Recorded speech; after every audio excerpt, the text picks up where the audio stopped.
ஐயனார் துணை சரியில்ல. அடுத்த வரை பேசல. நம்ம சோழன் இருந்துட்டு சிரன் கிட்ட போயிட்டு, "பரவாயில்லையே அண்ணன், நீயும் என்னவே மிஞ்சிட்ட. நான் தான் என்னடா உன்னை விட முன்னாடி கல்யாணம் பண்ணிட்டேனே, நீ ரொம்ப வருத்தப்படுவேன்னு நினச்சா, நீ என்னடானாக்க ஹை லெவலில் போயிட்டே இருக்க.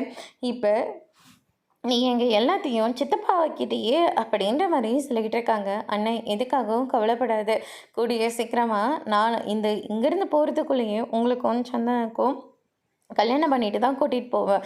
ஆனால் நீ இவ்வளோ கமுக்கமாக இருந்து இவ்வளோ பெரிய வேலையை பார்த்து வச்சுருக்கேன்னு அப்படின்ற மாதிரி சொல்லிட்டு இருக்காங்க. அதுக்கு அடுத்து தான் நம்ம சேர் இருந்துட்டு சோழனோட கன்னத்தில் பலார்னு ஒன்று விடுறாங்க. எல்லாருமே ரொம்பவே ஷாக் ஆகுறாங்க. ஏண்டா சந்தா தான் இந்த கல்யாணத்தை நிறுத்துறதுக்காக இப்படி ஒரு பொய்யை சொல்லியிருக்கு. ஆனால் அது கூட புரிஞ்சுக்காம நான் தான் தப்பு பண்ணியிருப்பேன்னு சொல்லிட்டு, எப்படா உன்னாலெல்லாம் என்னை இப்படி பேச முடியுது அப்படின்னு சொல்லிட்டு பயங்கரமாக திட்ட ஆரம்பிக்கிறாங்க.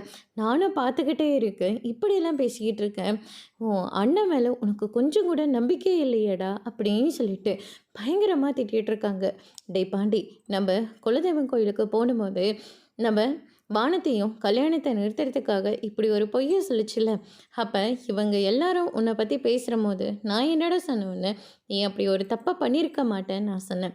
ஆனால் இருந்தாலையும் உன் மேலே கொஞ்சம் எனக்கு சந்தேகம் மட்டும்தான் இருந்துச்சு. ஆனால் அப்போ கூட நான் முழுசாக உன்னை நம்பவே இல்லையடா அப்படின்ற மாதிரியும் சொல்லிட்டு இருக்காங்க.